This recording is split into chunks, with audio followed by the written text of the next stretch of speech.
نصیب کے قدمات تھا ملی۔ بسم اللہ الرحمن الرحیم، الحمدللہ رب العالمین والصلاة والسلام علی سید الانبیاء والمرسلین۔ ناظرین کرام، السلام علیکم ورحمۃ اللہ وبرکاتہ۔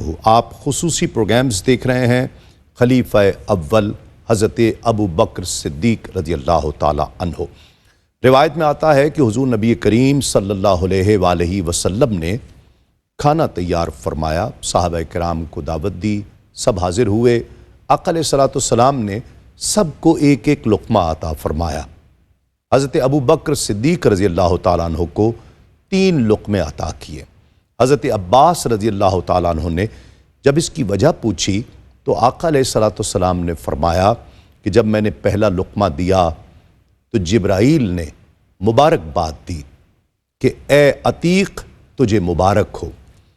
پھر جب میں نے دوسرا لقمہ عطا کیا تو حضرت میکائیل علیہ السلام نے مبارکباد دی کہ اے رفیق تجھے مبارک ہو۔ اور جب میں نے تیسرا لقمہ عطا کیا تو اللہ نے مبارکباد دی کہ اے صدیق تجھے مبارک ہو۔ جسے رب کی بارگاہ سے صدیق کا خطاب ملا ہو، صدیق کا لقب ملا ہو، کیا مقام اور مرتبہ ہوگا۔ ناظرین کرام، آج کی اس سلسلے میں، اس پروگرام میں ہم ذکر کریں گے سیدنا ابو بکر صدیق رضی اللہ تعالیٰ عنہ کی غزوات میں شرکت کے تعلق سے۔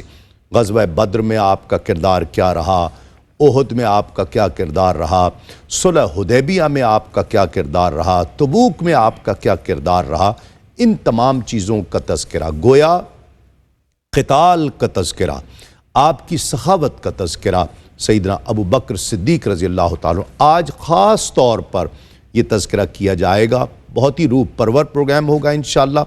ضرور جڑے رہیے، ہمارے ساتھ تشریف فرما ہیں ممتاز اسکالر ہیں ڈاکٹر سعید احمد سعیدی صاحب۔ السلام علیکم ڈاکٹر صاحب، بہت شکریہ آپ کی آمد کا۔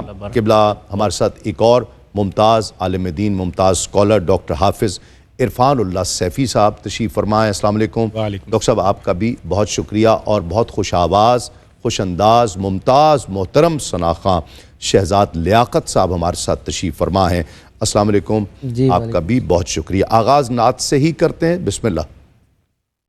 یہ دل تیری یادوں سے مہکتا ہی رہے گا، یہ دل تیری یادوں سے مہکتا ہی رہے گا، تیرا ہے یہ تیرا ہے یہ تیرا ہی رہے گا، تیرا ہے یہ تیرا ہے یہ تیرا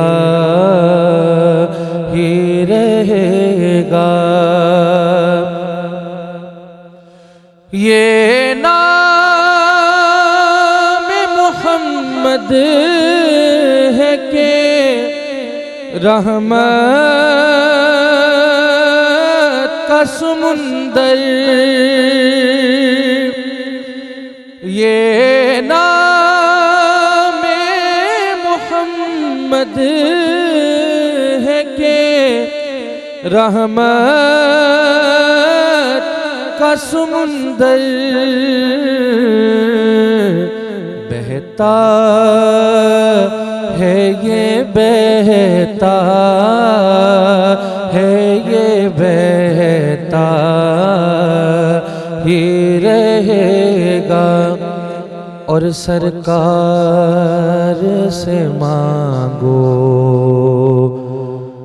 تو صحیح آل کا صدقہ، سرکار سے مانگو تو تو صحیح آل کا صدقہ سرکار سے مانگو، تو صحیح آل کا صدقہ ملتا ہے، یہ ملتا ہے، یہ ملتا ہی رہے گا، ملتا ہے، یہ ملتا ہے، یہ ملتا ہی رہے گا۔ اور کیا لطف ہو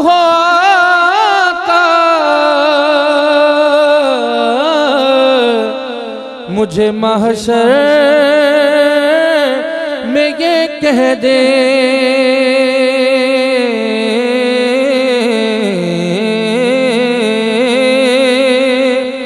کیا لطف ہو آقا مجھے محشر میں یہ کہہ دے کہ میرا ہے، یہ میرا ہے، یہ میرا ہی رہے گا، میرا ہے، یہ میرا ہے، یہ میرا ہی رہے گا۔ ماشاءاللہ ماشاءاللہ۔ ڈاکٹر صاحب، اللہ کی راہ میں جہاد، جہاں بے شمار اوصاف سیدنا ابو بکر صدیق رضی اللہ تعالیٰ عنہ کی شخصیت میں پائے جاتے ہیں، وہاں یہ ایک خاص وصف ہے جو جہاد کا وصف ہے، جہاد سے جذبہ جہاد ہے، جہاد سے محبت ہے، اللہ کی راہ میں لڑنے کا جو جذبہ ہے، کیا کہتے ہیں؟ بسم اللہ الرحمن الرحیم۔ بہت شکریہ، اتنا خوبصورت اور روح پرور پروگرام ہے، اور صدیق اکبر رضی اللہ عنہ کا تذکار پاک ہے۔ بے شک۔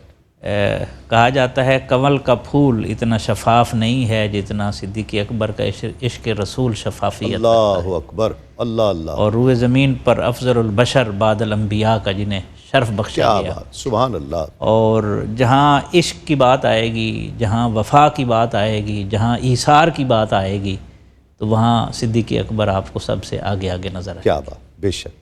اچھا، اس میں ایک بات اس موضوع کی طرف جانے سے پہلے اشارہ کرنا چاہتا ہوں۔ یہ اتنی بڑی شخصیات ظاہر ہے نہ زمین سے اگتی ہیں، نہ ایک دفعہ جو ہے وہ بات کرنے سے تیار ہوتی ہیں، ہاں ہاں، بلکہ سال ہا سال لگتے ہیں۔ ہاں، کہیں پھر صدیق اکبر بنتا ہے، فاروق اعظم بنتا ہے، ذوالنورین بنتا ہے، پھر حیدر کرار بنتا ہے۔ جی ہاں، اور جن کو تیار کرنے والے بھی رسول اللہ ہوں، وہ تو ہے نا، سید الانبیاء والمرسلین ہے نا۔ اب دیکھیں نا، حضور صلی اللہ علیہ وسلم کیا کرتے تھے، ان کو اپنے مشورے میں شامل کرتے تھے، خصوصاً ہمارے جو شیخین کریمین ہیں حضرت صدیق اکبر اور فاروق اعظم۔ ایک حدیث پاک میں آتا ہے حضور صلی اللہ علیہ وسلم نے مشورہ فرمایا اور فرمایا اگر تم دونوں اس فیصلے پر متفق ہو جاؤ تو میں تمہاری مخالفت نہیں کروں گا۔ اللہ اللہ اللہ۔ یہ مقام ہے۔ تو اچھا، ایک یہ، دوسرا تحسین، وہ بھی ہے تو اس کی تحسین کی ہے، جی ہاں، ٹھیک ہے۔ اسی طرح تیسرا یہ ہے کہ اپنی صحبت سے نوازنا، جی ہاں، ہر گھڑی اپنے پاس رکھنا۔ واہ، تو اس طرح پھر شخصیات تیار ہوتی ہیں۔ آج کل تو آرٹیفیشل انٹیلیجنس کا زمانہ ہے، تو شخصیات بھی اسی طرح پراسرار سی ہو گئی ہیں، اور اس کے اثرات بھی آپ کے سامنے ہیں۔ اچھا، صدیق اکبر رضی اللہ عنہ کی جہاں تک غزوات میں شرکت کا تعلق ہے، تو ظاہر ہے غزوہ بدر جب ہوا تو اولین جن لوگوں سے مشورہ کیا گیا اس میں صدیق اکبر شامل ہے۔ بے شک۔ پھر سفر میں جب رفاقت کا وقت آتا ہے تو اس وقت بھی صدیق اکبر ساتھ ہیں رضی اللہ عنہ۔ پھر اس پر بس نہیں ہے، جب رسول اللہ صلی اللہ علیہ وسلم کی حفاظت کرنے کی باری آتی ہے اور مشورہ کیا جاتا ہے، تو اس وقت حضرت علی المرتضیٰ رضی اللہ عنہ کی شیر خدا کی گواہی ہے کہ ہم سوچ میں پڑ گئے کہ یہ سعادت کس کے حصے میں آئے گی اور کون یہ ڈیوٹی سر انجام دے گا، تو اس وقت بھی صدیق اکبر آگے آتے ہیں رضی اللہ عنہ۔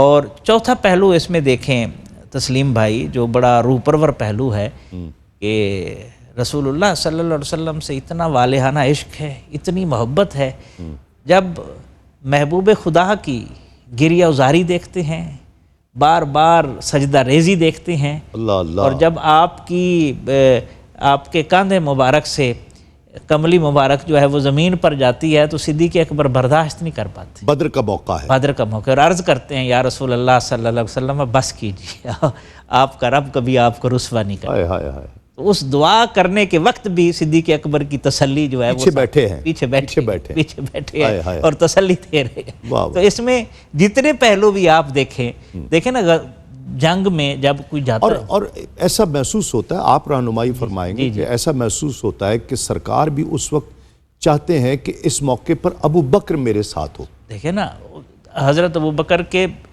جہاں اور اوصاف ہیں ان میں سے تدبر، جتنا صدیق اکبر کا تدبر ہے امت میں شاید ہی کسی کے حصے میں آیا ہو، ہر کسی کو ملی، فراست ملی، تدبر ملا۔ تو اتنی مدبر شخصیت، آپ دیکھیں خلفائے راشدین کی تاریخ میں سب سے مدبر ترین حکمران جو ہیں وہ حضرت صدیق اکبر، کیا بات، اور پھر حضور کے ساتھ رفاقت میں جنگ ہو، رزم ہو یا بزم ہو، پاک دل و پاک باز، یہ کیفیت حضرت صدیق اکبر میں موجود ہے۔ وہ قبائل میں جانا ہو، وہ میدان جنگ میں جانا ہو، وہ دشمنوں کا مقابلہ کرنا ہو، وہ جس جگہ پر جہاں رسول اللہ صلی اللہ علیہ وسلم کو رفاقت کی ضرورت محسوس ہوتی ہے، صدیق اکبر پروانہ وار ساتھ گھوم رہے ہو۔ بہت خوب۔ ڈاکٹر صاحب نے فرمایا ہے اشارتاً بھی کہ وہ آپ کا جو کردار مطلب اس وقت جب سرکار دو عالم صلی اللہ علیہ وسلم دعا کی کیفیات میں ہے کہ یہ 313 اس وقت ساتھ ہیں، خاص بدر میں آپ کا کردار مشاورت سے لے کر غزوے میں شرکت تک۔ بسم اللہ، اگر اجازت دیں تو میں ایک وقفہ لے لوں، پھر اس کے بعد لوٹوں گا تاکہ آپ سے تفصیل سے۔ ناظرین ایک مختصر سا وقفہ۔ ناظرین کرام خوش آمدید، آپ پروگرام دیکھ رہے ہیں خلیفہ اول حضرت ابو بکر صدیق رضی اللہ تعالیٰ عنہ۔ میں سوال کر رہا تھا ڈاکٹر صاحب سے، خاص بدر میں آپ کا کردار۔ بسم اللہ الرحمن الرحیم، بہت شکریہ۔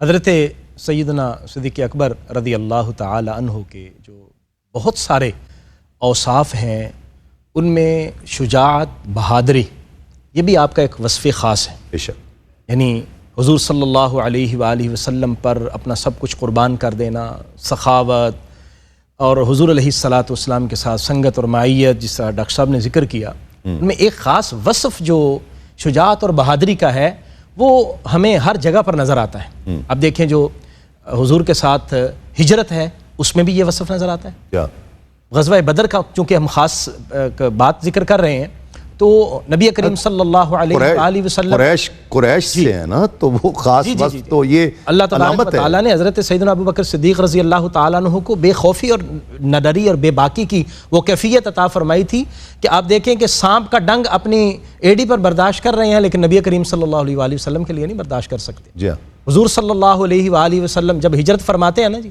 تو کبھی دائیں کبھی بائیں کبھی آگے پیچھے، اور یہی سیم کیفیت ہمیں غزوہ بدر میں بھی نظر آتی ہے۔ نبی کریم صلی اللہ علیہ وآلہ وسلم، ہم جب آغاز کرتے ہیں غزوہ بدر کا تو حضور نے جب مشاورت کی تو جو مہاجرین صحابہ کرام میں سے حضرت ابو بکر صدیق رضی اللہ تعالیٰ عنہ عرض کرتے ہیں کہ حضور آپ حکم فرمائیں، ہم اپنی جانیں قربان کرنے کے لیے حاضر ہیں۔ حضور فرماتے ہیں نہیں، جو مہاجرین ہیں مجھے ان کا تو مسئلہ نہیں ہے، میں انصار سے پوچھنا چاہتا ہوں۔ تو حضرت ابو بکر صدیق نے اس وقت بھی اپنی قربانی پیش کی، اور جب میدان بدر میں چلے گئے وہاں پر مشاورت میں حضرت ابو بکر صدیق رضی اللہ تعالیٰ عنہ ہر جگہ ساتھ ہیں، اور وہ خاص مقام جس کا ذکر ڈاکٹر صاحب نے بھی کیا کہ اس وقت صحابہ کرام کے لیے ایک امتحان تھا۔ حضور نے ارشاد فرمایا کہ فلاں کی ڈیوٹی فلاں جگہ، فلاں جگہ، فلاں جگہ ڈیوٹی لگ گئی۔ اب ایک اہم مسئلہ یہ تھا کہ کفار کا مین ٹارگٹ تو نبی کریم صلی اللہ علیہ وسلم جی، ان کا مقصد تو یہ تھا کہ ہم حضور کو اصل میں رستے سے ہٹانا چاہتے ہیں تاکہ تمام معاملہ جو ہے نا وہ ختم ہو جائے۔ تو اور اسی طرف انہوں نے زیادہ طاقت لگانی تھی۔ زیادہ مسئلہ یہ تھا، اب کفار کے مقابلے کے لیے باقی صحابہ تو جا رہے ہیں، حضور کی حفاظت کے لیے کون کھڑا ہوگا؟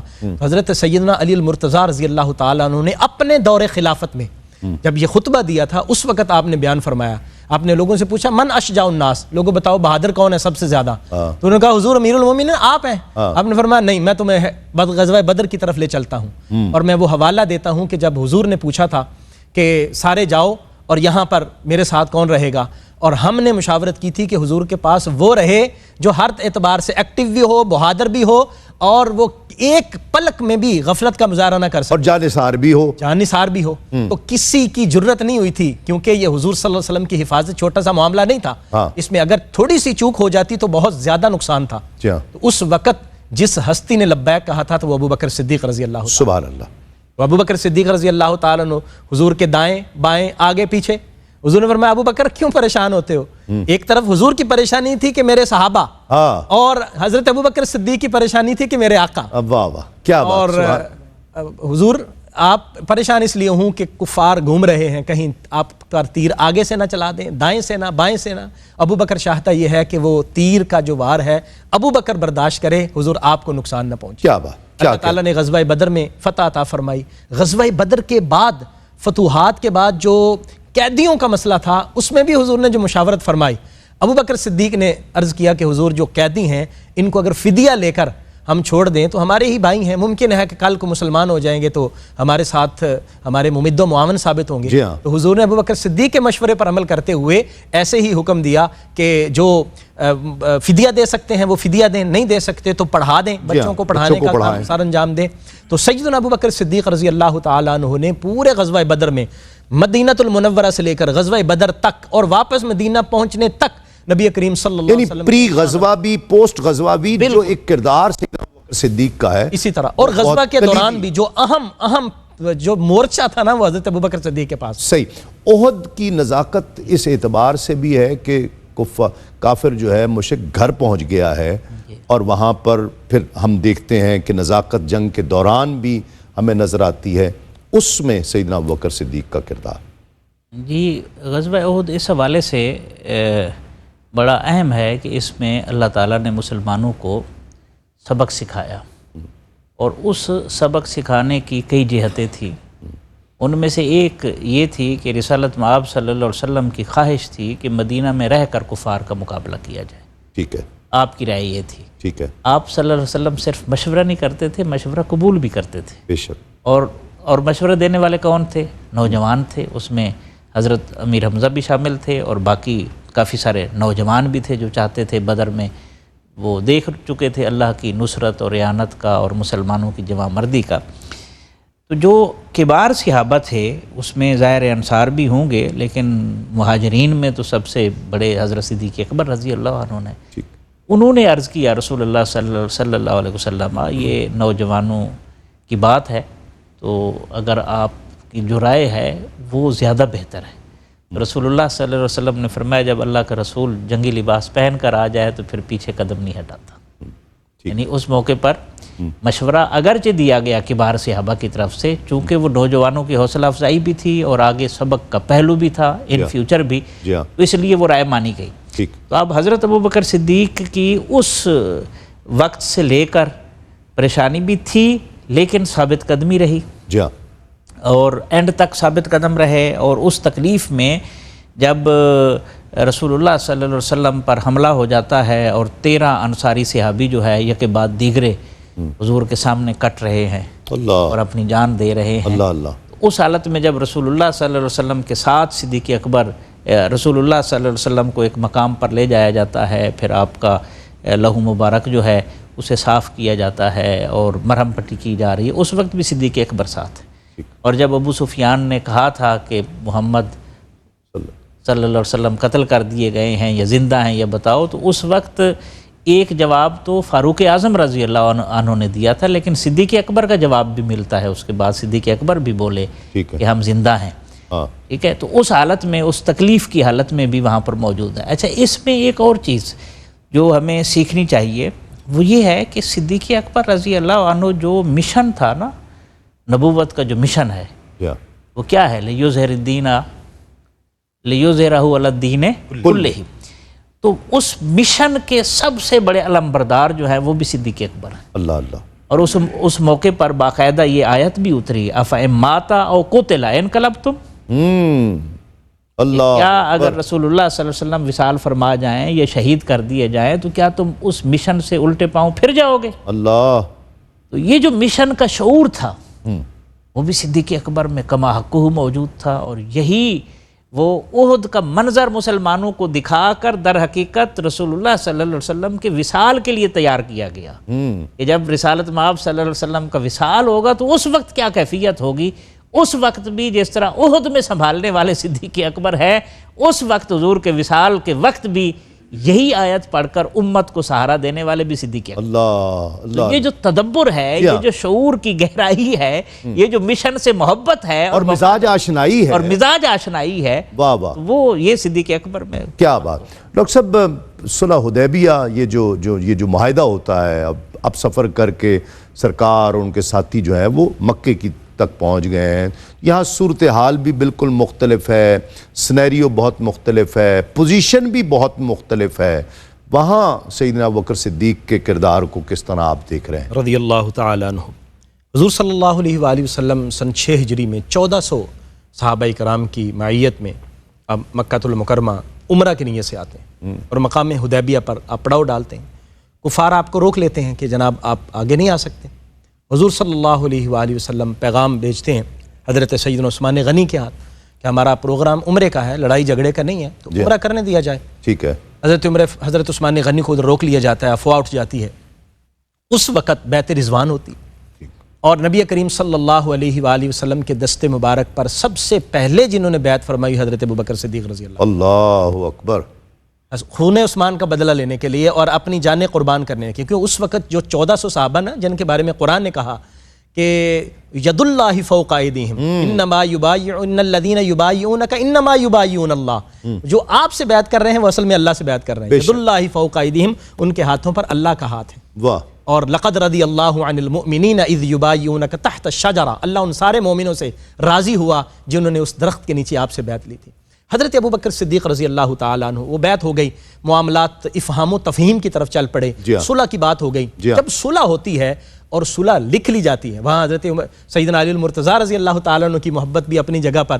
جب حضور صلی اللہ علیہ وسلم نے فرمایا کہ رسول اللہ کاٹ دو، حضرت علی کی محبت جو ہے وہ جوش مارتی عرض کرتی ہے حضور علی رسول اللہ لکھ سکتا ہے تو کاٹ نہیں سکتا. اللہ اکبر. وہاں بہت سارے صحابہ کرام جن میں حضرت عمر فاروق رضی اللہ تعالیٰ عنہ ساتھ تھے. حضرت عمر فاروق رضی اللہ تعالیٰ عنہ صلح کی ان شکوں پر آپ بڑے متذبذب تھے. ہم حق پہ ہیں، ہم درست ہیں، اللہ کے جو پیغام ہیں ہم اس کے نمائندہ ہیں، نبی کریم صلی اللہ علیہ وسلم اللہ کے نبی الرسول ہیں، ہم ان کے ساتھ ہیں. پھر یہ جو صلح کی جو شکیں ہیں یہ کمزور ہیں ہمارے حق میں، اور کیوں قبول کی جا رہی ہیں؟ اور آپ اس میں دیکھیے کہ اگر آپ وہاں کوئی شخص اطمینان کی کیفیت میں ہے تو حضرت ابوبکر صدیق رضی اللہ تعالیٰ عنہ نظر آئیں گے. آپ مزاج دیکھیے کہ بہت سارے مقام پر، جس میں غزوہ احد بھی شامل تھا اور دیگر غزوات، بہت سارے اور مقامات پر آپ کو حضرت ابوبکر صدیق کی وہی رائے نظر آئے گی جو نبی کریم صلی اللہ علیہ وآلہ وسلم کی. سبحان اللہ. اور حضرت ابوبکر صدیق اس پر مطمئن ہوں گے جو حضرت نبی کریم صلی اللہ علیہ وسلم کا ارادہ اور جو حضور صلی اللہ علیہ وسلم کی خواہش ہوگی. اور جب حضور صلی اللہ علیہ وسلم نے اس کو اوکے کر دیا تو حضرت عمر فاروق رضی اللہ تعالیٰ عنہ کی پریشانی تھی. حضرت ابوبکر صدیق رضی اللہ تعالیٰ عنہ نے حضرت عمر فاروق کو سمجھایا اور باقی جو صحابہ کرام تھے ان کو بھی یہ بات سمجھائی کہ تمہیں پریشان ہونے کی ضرورت نہیں ہے. نبی کریم صلی اللہ علیہ وآلہ وسلم جو معاہدہ فرما رہے ہیں آپ جو ہے وہ درست فرما رہے ہیں اور تمہیں اس پر ثابت قدم رہنا چاہیے. اور ایسا ہی ہوا. جب واپس پلٹے تو اللہ تعالیٰ نے سورہ فتح، جس کی میں نے آیات مبارکہ تلاوت کی، اِنَّا فَتَحْنَا لَكَ فَتْحًا مُبِينًا، اس صلح کو فتح مبین قرار دیا اور فتح مکہ کا پیش خیمہ اس کو قرار دیا.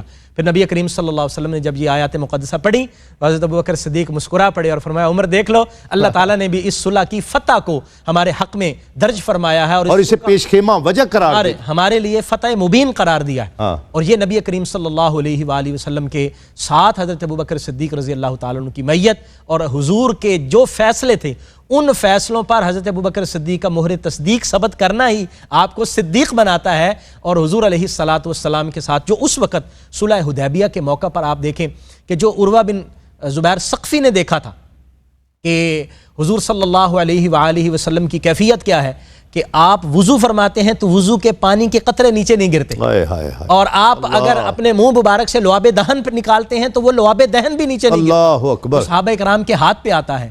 یہ عام صحابہ کرام کی اس وقت کیفیت تھی، تو ابو بکر صدیق رضی اللہ تعالیٰ عنہ کی حال کیا ہوگی؟ یقیناً حضرت ابو بکر صدیق ہر لمحہ اور ہر جگہ پر آقا کریم صلی اللہ علیہ وسلم کی نیابت کا صحیح معنوں میں حق ادا کرتے نظر۔ بے شک۔ ناظرین کرام، ایک یہاں مختصر سا وقفہ لیں گے، وقفے کے بعد لوٹتے ہیں اس یقین کے ساتھ، آپ کہیں نہیں جائیں گے۔ ناظرین کرام، خوش آمدید، آپ پروگرام دیکھ رہے ہیں خلیفہ اول حضرت ابو بکر صدیق رضی اللہ تعالی عنہ۔ ان غزوات میں حضرت ابو بکر صدیق رضی اللہ تعالیٰ عنہ کی شرکت، آپ کا کردار، آپ کی مزاج آشنائی، آپ کی تدبر، آپ معاملہ فہمی، جن چیزوں کا ذکر ہوا تبوک میں ہم دیکھتے ہیں تو حضرت ابو بکر صدیق رضی اللہ تعالیٰ عنہ وہاں بھی نمایاں ترین رہتے ہیں اور کس طرح سے سامنے آتے ہیں۔ تبوک اس معاملے میں ویسے تو غزوات سارے ہی سخت تھے اور سب کی اہمیت اپنی جگہ پر تھی، لیکن تبوک کی جو سختی تھی وہ کسی اور وجہ سے بھی زیادہ تھی، فائنینشلی بھی بہت سے چیلنجز تھے۔ حضرت ابو بکر صدیق رضی اللہ تعالیٰ عنہ، جی دیکھیں، میں چاہتا ہوں دونوں احباب سے یہ اختصار کے ساتھ اس حوالے سے ہی۔ جی ٹھیک، دیکھیں جو تبوک ہے نا، وہ نقطہ عروج ہے حضرت صدیق اکبر رضی اللہ عنہ کے ایثار و وفا کا۔ بے شک۔ جس طرح غزوہ خیبر جو ہے وہ حضرت علی المرتضیٰ کے ایثار و وفا کا نقطہ عروج ہے، اگر ان غزوات میں دیکھا جائے تو یہ حضرت صدیق اکبر رضی اللہ عنہ کے ایثار و وفا کا ہمیں نقطہ عروج نظر آتا ہے۔ اس میں حضرت صدیق اکبر رضی اللہ عنہ کا سفر میں شریک ہونا وہ تو انڈرسٹوڈ ہے، جہاں سورج ہوگا، سورج مکھی کا رخ بھی ادھر ہی ہونا ہے نا، اس پہ تو کوئی دوسری ہے نہیں۔ کیا بات۔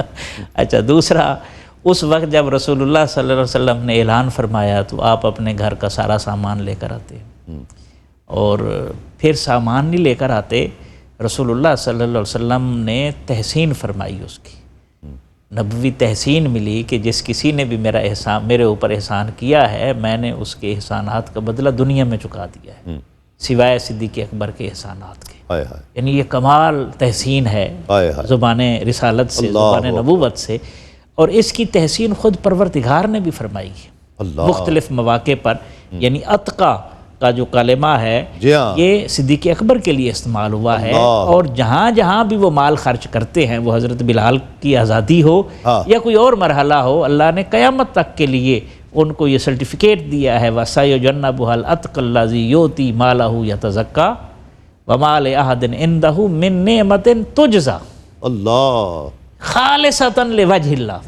سبحان اللہ۔ ایک اللہ کی ذات ہے، ایک رسول اللہ صلی اللہ علیہ وسلم کی ذات ہے۔ اچھا، پھر اسی پہلو کو اگر ہم دیکھیں تو علامہ اقبال نے جتنا خوبصورت خراج تحسین حضرت صدیق اکبر کو پیش کیا ہے، وہ اپنی مثال آپ ہے، امن الناس بر مولائے ما، ہمارے آقا پر انسانوں میں سے سب سے زیادہ احسان کرنے والی ذات صدیق اکبر کی ذات ہے۔ اگلا مصرع سنیں، کلیم اول سینہ، اگر عشق کا سینہ پہاڑ کہا جائے نا رسول اللہ صلی اللہ علیہ وسلم کی ذات کو عشق کا پہاڑ، تو اس کے کلیم اول جو ہیں وہ حضرت صدیق اکبر۔ اللہ اکبر، کیا خوبصورت تشبیہ، کیا لطیف تشبیہ ہے۔ اور اگلا سنیں شعر، لطف آ گیا جی۔ ہمت او کشت ملت راچ ابر، صدیق اکبر رضی اللہ عنہ کی جو ہمت ہے وہ ملت کی کھیتی کے لیے ایسے رحمت ثابت ہوئی ہے جیسے بنجر اور ویران زمین کے لیے بادل آنا اور بادل کا برسنا جو ہے رحمت ثابت ہوتا ہے۔ اللہ اللہ۔ اور پھر 4 مثالیں دیں، سبحان اللہ، ثانیے اسلام و غار و بدر و قبر،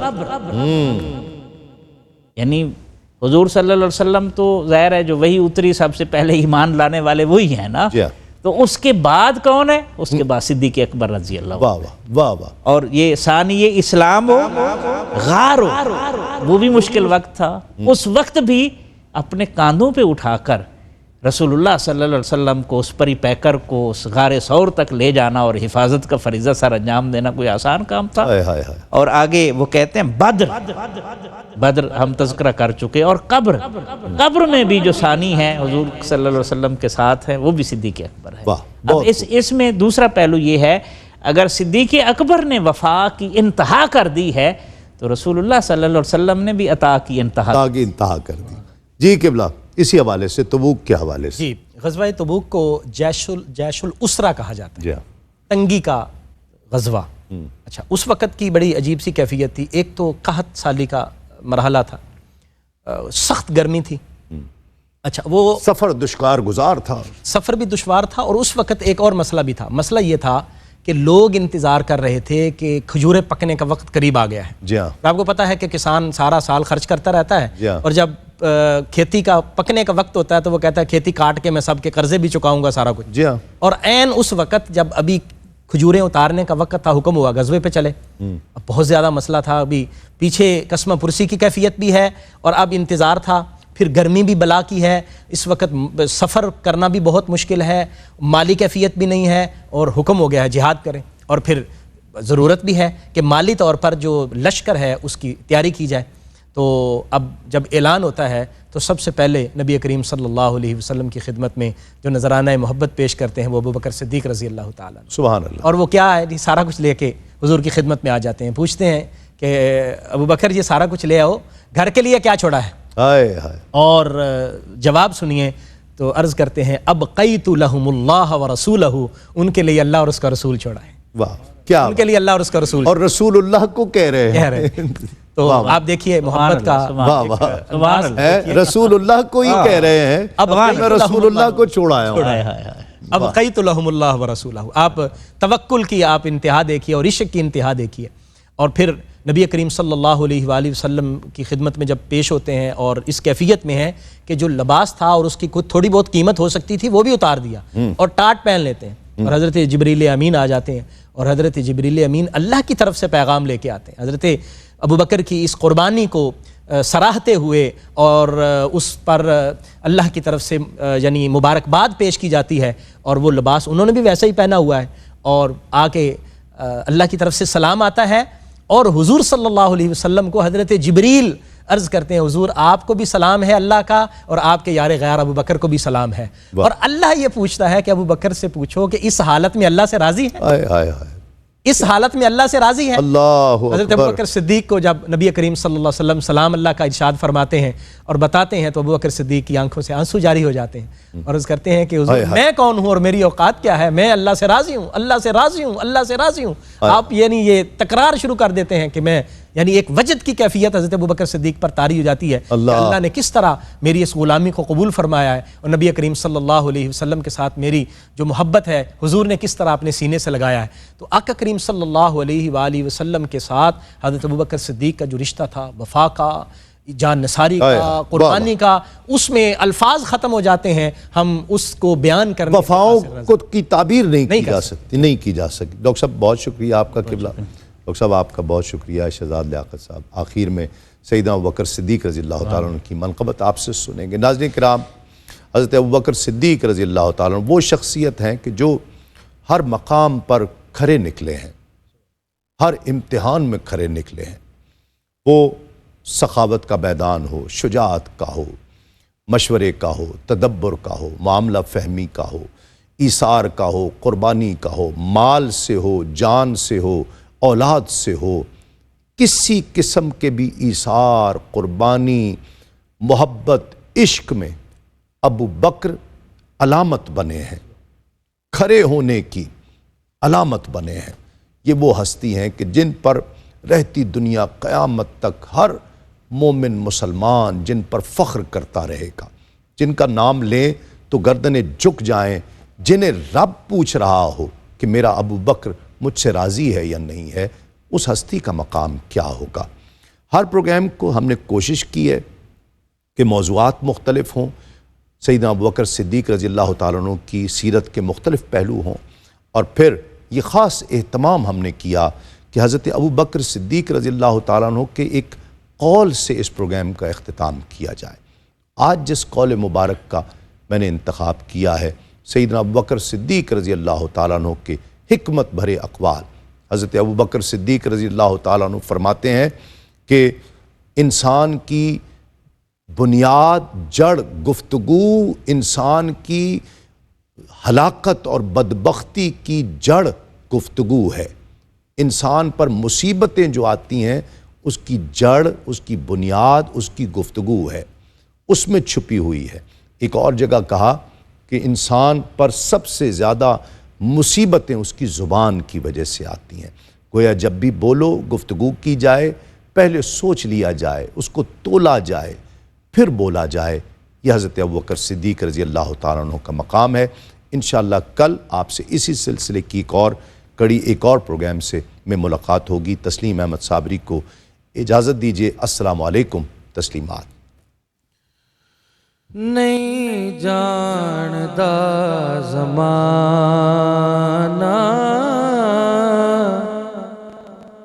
عظمت صدیق دی،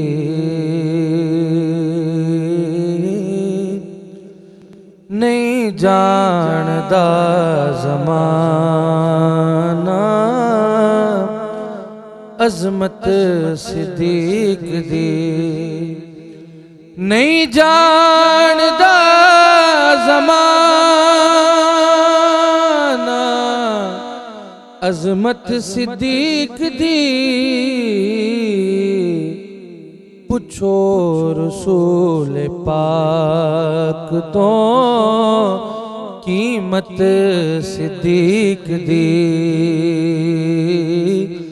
پوچھو رسول پاک تو قیمت صدیق دی۔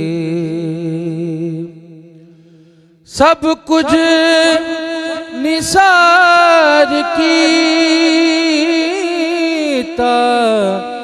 چھڈی سوئی بنا،